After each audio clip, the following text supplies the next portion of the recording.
Buonasera e benvenuti al TG Sicilia, le notizie principali di oggi. Rimborsi all'ex rettore dell'Università di Messina Cuzzo Crea. La procura apre un fascicolo d'inchiesta, ci sarebbero già i nomi degli indagati.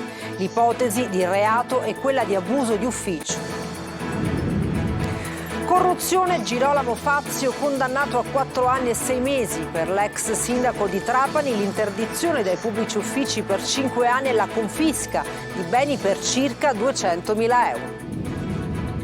Messina Denaro poteva essere arrestato già nel 2021. I carabinieri che indagavano sull'alleanza tra mafia, 'ndrangheta e camorra avevano già intercettato a Campobello di Mazara 2 summit con personaggi vicini all'ex Primula Rossa a 2 passi dal covo del boss.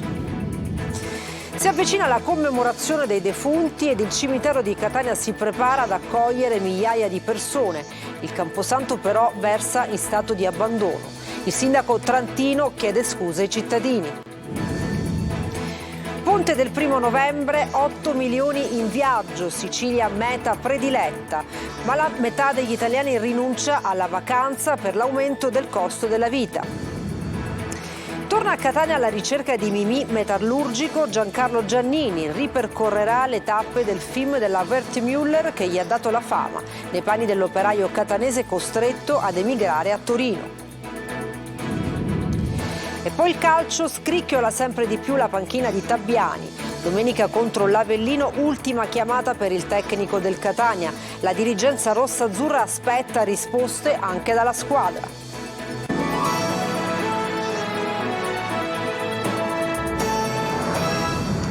Dunque a Messina nuovo capitolo della vicenda sui rimborsi all'ex rettore dell'Università Salvatore Cuzzo Crea. La Guardia di Finanza ha acquisito diversa documentazione e ci sarebbero già un fascicolo d'inchiesta aperto sul caso. Francesco Triolo.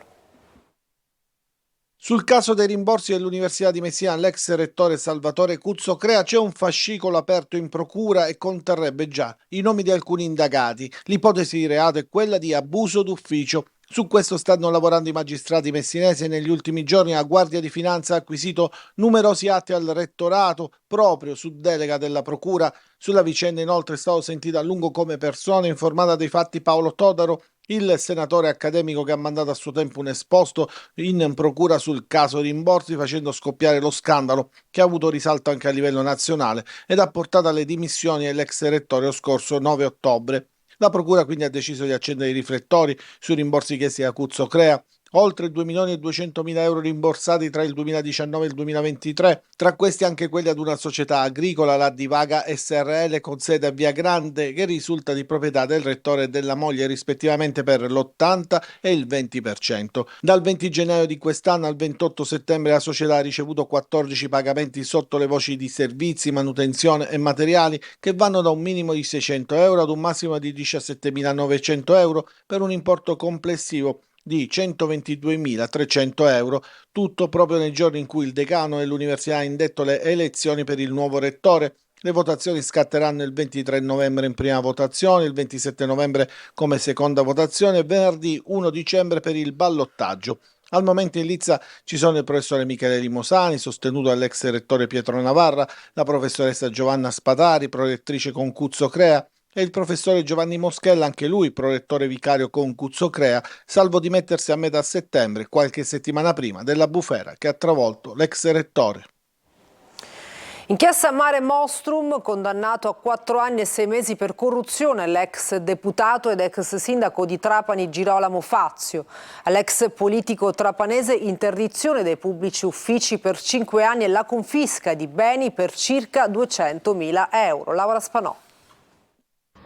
L'ex deputato regionale ed ex sindaco di Trapani Girolamo Fazio è stato condannato per corruzione alla pena di 4 anni e 6 mesi di reclusione, all'interdizione dei pubblici uffici per 5 anni e alla confisca di circa 200.000 euro. Fazio è stato assolto dagli altri capi di imputazione, traffico illecito di influenze e violazione di segreto d'ufficio. La sentenza è stata emessa dal Tribunale di Trapani, presidente giudice Agate, all'Atere i giudici Bandiera e Cantone, quantificati in circa 200.000 euro i danni alla regione e in 50.000 euro quelli alla presidenza residenza della Regione Sicilia. Il Tribunale ha disposto la trasmissione degli atti al PM per falsa testimonianza a carico di Morace Carlo ed altro. I PM Franco Belvisi e Brunella Sardoni avevano chiesto per l'ex politico trapanese una condanna a 9 anni, ritenendolo la longa manus dentro gli uffici del Dipartimento Trasporti della Regione degli armatori Morace, Vittorio, oggi deceduto, e del figlio Ettore, armatori della Liberty Lines, ma anche di avere fatto mercimonio del proprio incarico parlamentare a favore della ditta Stefania Mode.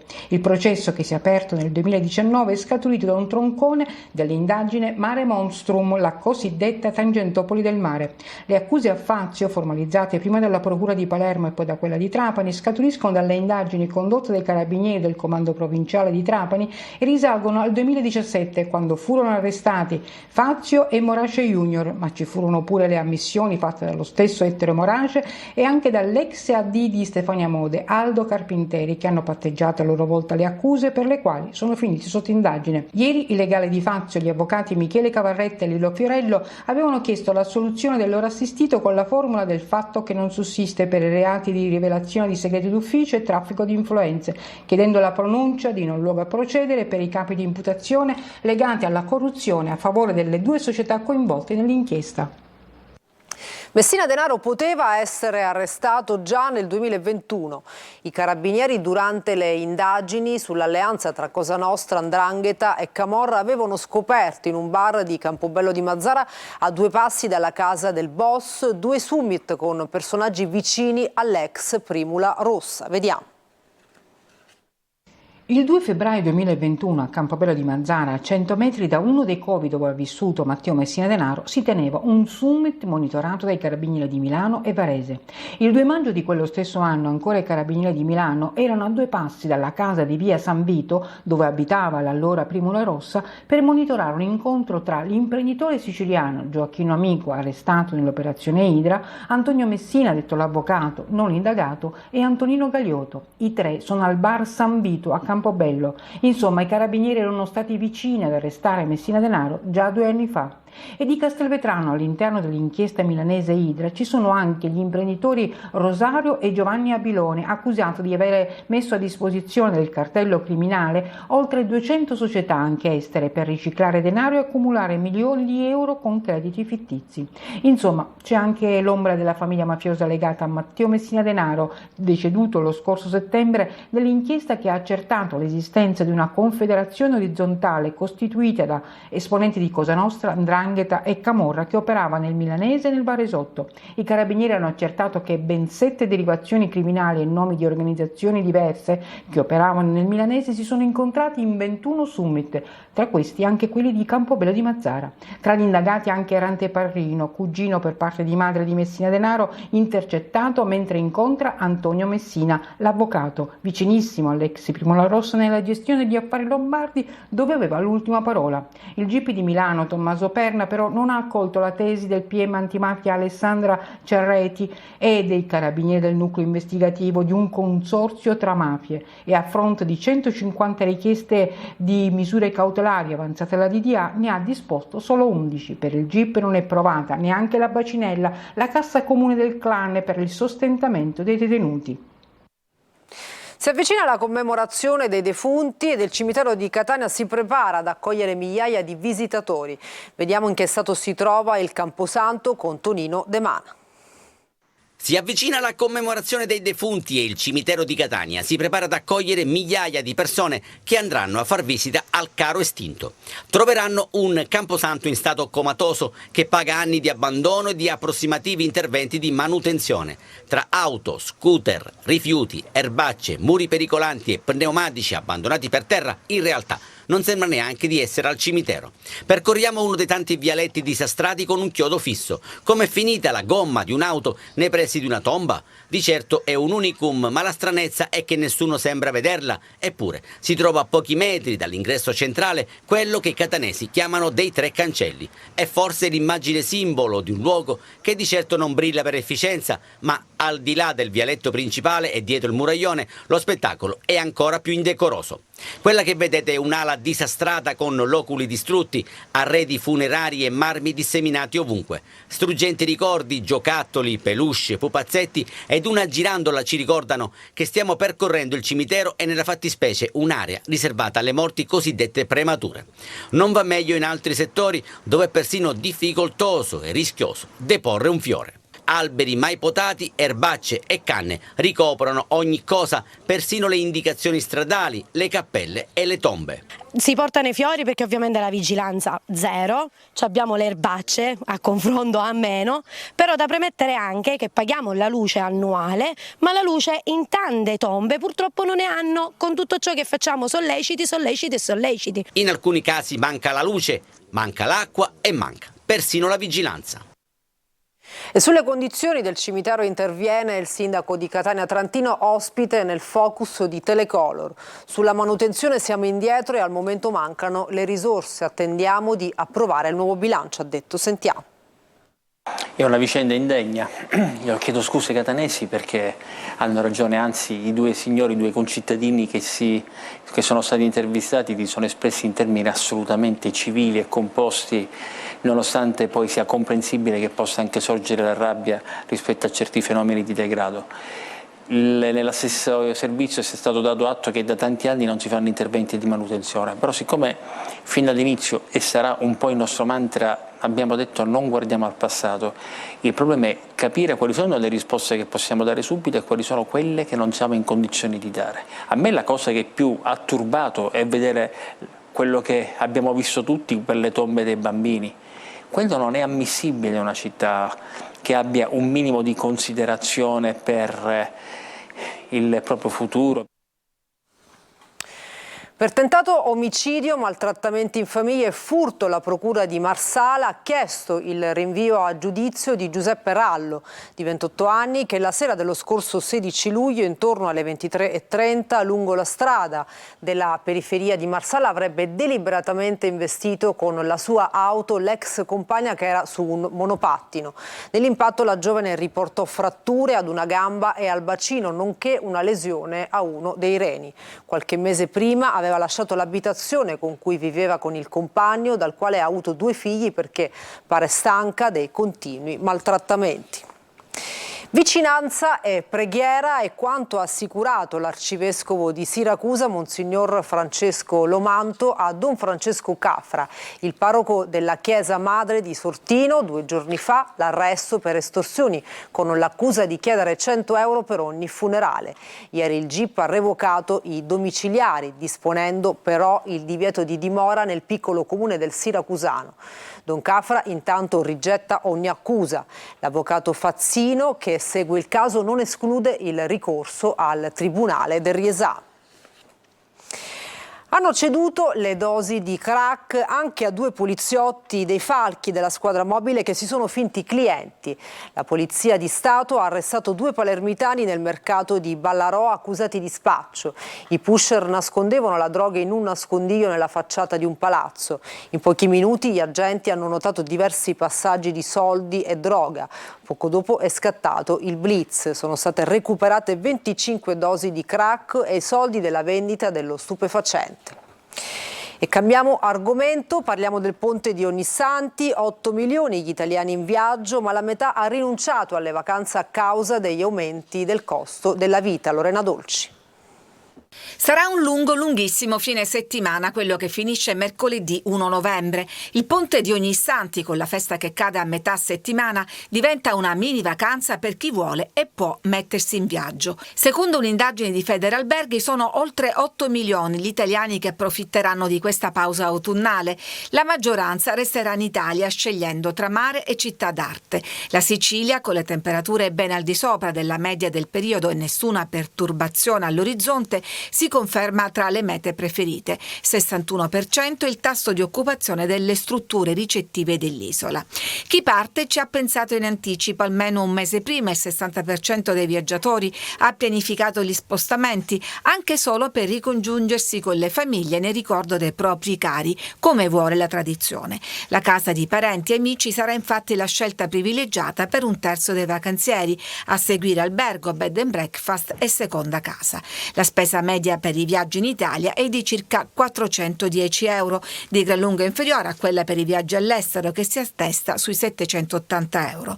Se non siete tra quelli che hanno la valigia pronta, sappiate che siete in buona compagnia. Oltre la metà degli intervistati ha ammesso di averci pensato, ma di avere dovuto rinunciare al viaggio a causa del costo della vita. Quasi la metà dei vacanzieri ha invece deciso di ridurre le spese per questa vacanza, sempre a causa di aumenti e inflazioni. Non una vacanza, ma almeno una vacanzina.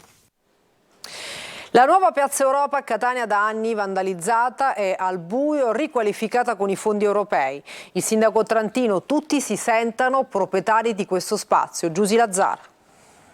Siamo nella nuova Piazza Europa a Catania, ripulita e tornata a nuova vita dopo anni di abbandono. La fontana della vela con l'acqua, le aiuole, i lampioni vandalizzati, ristrutturati e funzionanti. Ritorno a una normalità per chi da tempo chiedeva un intervento. Io ho sempre abitato qua, quindi speriamo, ci auguriamo che sia mantenuta bene. Sì, hai parlato là.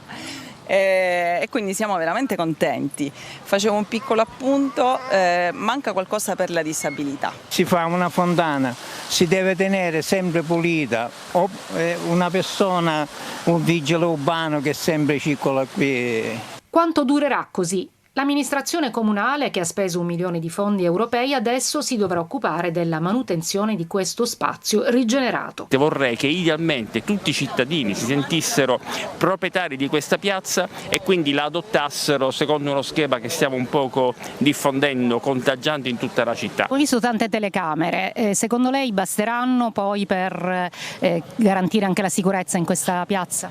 Ma le telecamere bastano nella misura in cui sono, come dicevo prima, un elemento di dissuasione. È chiaro che devono anche essere sufficienti a garantire che non ci possa essere invasione di motoveicoli, perché sono quelli che hanno creato problemi nel passato, ma io mi auguro anche che ci siano dei sistemi di controllo e di ordine pubblico da parte delle forze dell'ordine. Una pagina di spettacolo, un viaggio per incontrare Mimì Metallurgico. È quello che sta compiendo in questi giorni Giancarlo Giannini, mito del cinema italiano e internazionale, che torna a Catania per ripercorrere le tappe di un film che gli diede la fama. E il borgo marinaro di Onnina diventa set a cielo aperto. Eva Spampinato.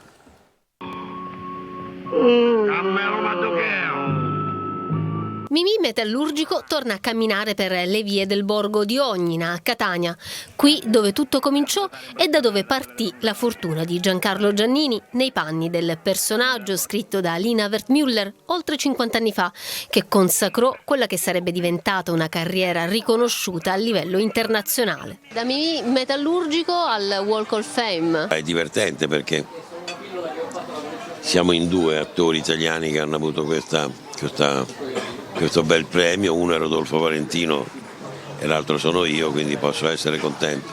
Giannini torna a Catania per raccontare nel documentario diretto da Alfredo Lopiero per il Centro Studi e Scuola di Cinema Cinecittà il viaggio che lo portò ad interpretare Mimì e conoscere la Sicilia. Sono venuto in Sicilia allora, quando ho fatto tutto un giro della Sicilia per informarmi, ho scoperto una terra bellissima e poi ho scoperto anche come divertirmi a fare dei caratteri, che era Mimì Metallurgico, tutto lì. Attore doppiatore, pilastro del cinema italiano con oltre 180 film all'attivo, Giannini ha girato con i più grandi nomi del cinema nazionale e internazionale, da Luchino Visconti a Ridley Scott, da 007 a Mimì Metallurgico, un Oscar sfiorato con Pasqualino Sette Bellezze, ma ancora una estrema modestia. Tra tutti quelli che ho fatto, 6 o 7 li salverei, gli altri forse li butterei tutti. Voce calda e inconfondibile, il suo siciliano parla catanese. Devo ringraziare un attore che è Turiferro, che per diversi giorni mi ha insegnato questa lingua meravigliosa che il catanese proprio, che poi perché è la lingua più musicale, è la lingua che ha una tradizione letteraria. Quindi potremmo dire Travolto dalla Sicilia, se vogliamo citare un altro suo famoso film, Travolto da un insolito destino. Anche lì il dialetto è un catanese, insomma, ma l'ho fatto diverse volte, quando faccio il siciliano faccio sempre il catanese perché mi diverte di più. Tu mi fai morire. Tu mi fai morire a me. E guardami male. Voci, racconti e testimonianze. I bimbi della scuola palermitana Fiaba incontrano 2 migranti del Gambia, tra loro anche il difensore del Palermo Marong, Marco Gullà. Youssoufa e Boubacar hanno entrambi 23 anni, sono nati in Gambia e sono arrivati in Italia tra il 2016 e il 2017. Un'infanzia difficile vissuta nel più piccolo e povero paese dell'Africa continentale, fino al giorno in cui hanno deciso di lasciarsi tutto alle spalle e cercare un porto sicuro. Palermo. La loro storia è stata al centro dell'incontro che si è svolto all'istituto scolastico Fiaba del capoluogo siciliano. Uno dei 2 è proprio Boubacar Marong, difensore della primavera del Palermo, che ha anche giocato in Serie C con la maglia rosanero e con quella della Gelbison, da migrante a calciatore. Sono arrivato qua nel 2016, comunque la viaggio non è stato facile, perché ho perso un mio amico nella strada lì, quando siamo arrivati nella deserto.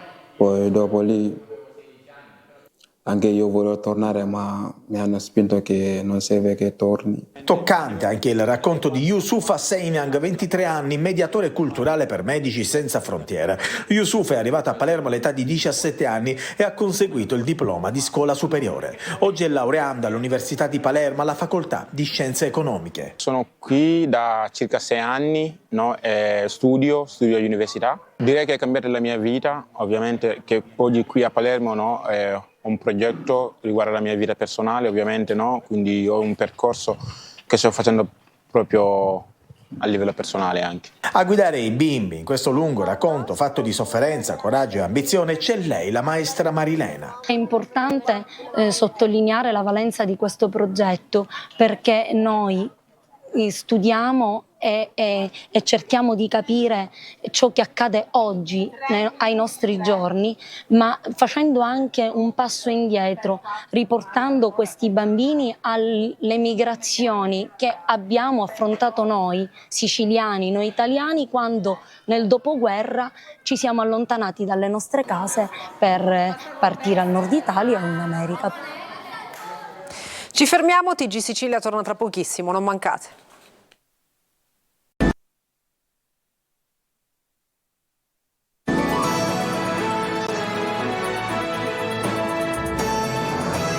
Bentornati, siamo allo sport. Domenica al Massimino arriverà l'Avellino e per il Catania è il momento più delicato della stagione. Tabiani è in bilico, la società chiede risposte sul campo e una squadra che non sta ingranando. Francesco Triolo.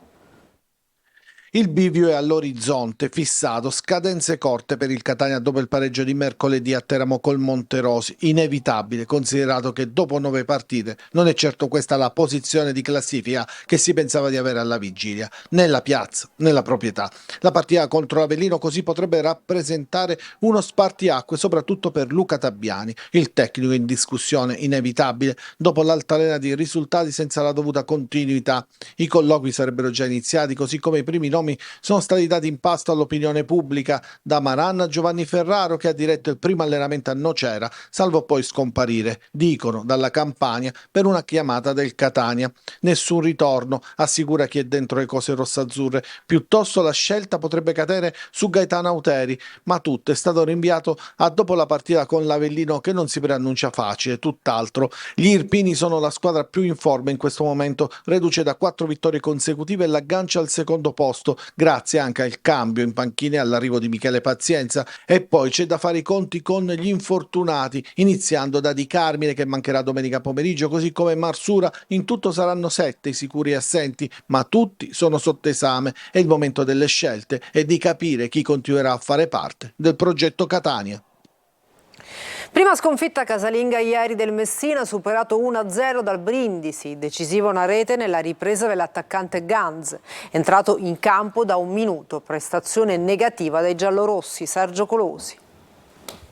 Svestiti i panni di squadra operaia e laboriosa, il Messina indossa quelli più intriganti di favorita per la sfida salvezza contro il Brindisi, ma non gli si addicono e inciampa in una serata da dimenticare, la peggiore d'inizio stagione. I pugliesi vincono 1-0 con un gol del neoentrato Simone Ganz, a cui basta un minuto, il 28esimo della ripresa, per mettere un pallone alle spalle di Fumagalli, che insieme al collega Albertazzi fino a quel punto aveva vissuto una serata di piacevole riposo.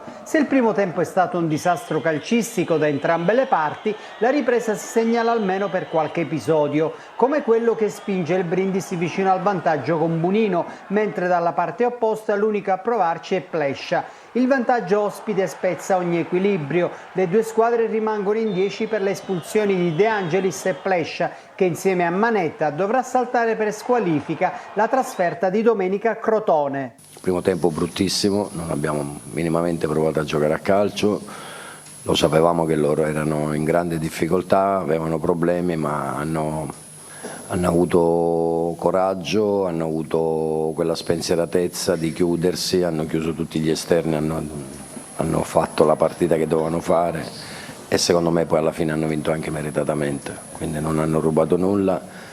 E credo che dobbiamo fare un esame di coscienza tutti noi, poiché io sono il capo responsabile di questa squadra, mi assumo le responsabilità della sconfitta, che probabilmente non sono stato bravo a prepararla bene. Sul Francoscoglio piovono i primi fischi stagionali e per il riscatto il calendario non sembra il migliore degli alleati. E per questa edizione ci fermiamo, grazie per averci seguito e buona serata.